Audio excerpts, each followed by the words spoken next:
Kidlat News Updates. Mga balita ngayon, 2 grade 8 students na patay sa pananaksak ng mga nakaalitang estudyante, ikinaalarma ng palasyo. Karagdagang PNP SAF troops dumating na sa Barm para sa seguridad ng halala. Bulkang Kanlaon muling nagbuga ng makapal na abo at uso. Ako po si Cesar Soriano para ihatid ang mga nangunang balita sa buong kapuluan ngayon. Mariing kinundina ng Malacanang ang mga kaso ng bullying sa eskwelahan kamakayla. Kasunod ito ng pagkabahala ni Senator Sherwin Gatchalian sa mga napaulat na bullying incidents at karahasan sa paaralan, dahilan para maglunsad ito ng Senate investigation noong nakaraang linggo. Kinokondena po kung ano man po na bullying, panghaharas sa mga estudyante po natin, sa mga kabataan po. Yung mga social worker po na naka-assign, pumunta na rin po sa mga schools. Kahit po ang ating DepEd, nagkaroon na rin po ng pag-iimbestiga rito.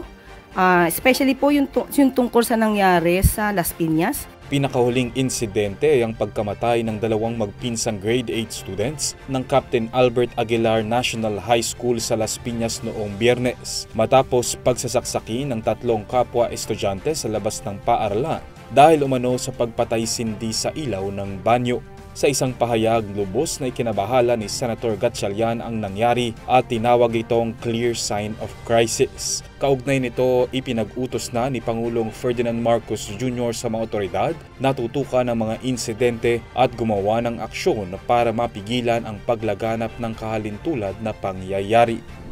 Dumating ngayong araw Lunes, Abril 14, sa Awang Airport sa Maguindanao del Norte ang karagdagang puwersa mula sa Philippine National Police Special Action Force o PNP SAF bilang bahagi ng paghahanda para sa lokal na halalan sa rehiyon ng Bangsamoro. Sakay ng C-130 aircraft ng Philippine Air Force ang mga SAF personnel mula sa 73rd at 74th Special Action Companies sa ilalim ng 7th Special Action Battalion at itatalaga bilang reinforcement sa mga unit ng pulisya sa Police Regional Office Bangsamoro Autonomous Region o PROBOR. Ang kanilang deployment ay may layuning palakasin ang seguridad at panatilihin ang kaayusan sa rehiyon dahil sa mga insidente ng karahasan at potensyal na tensyon kaugnay ng halalan, lalo na sa mga lugar na itinuturing na election hotspots.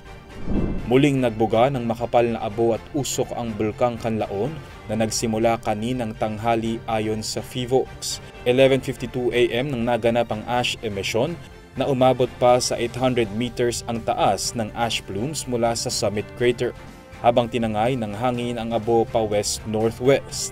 Huminto ang pagbuga ng abo ng Bulkang Kanlaon to 12 PM. Subalit wala pang isang oras ay muling naglabas ng abo ang bulkan. Kasunod nito, nagbabala ang PHIVOLCS sa posibleng ashfall sa mga residente ng La Carlota City, Bagos City at iba pang karatig bayan sa Negros Occidental at Oriental. Nananatiling nakataas ang Alert Level 3 sa bulkan. Para sa Kidlat News Channel, ako si Renza Lenon, nag-uula.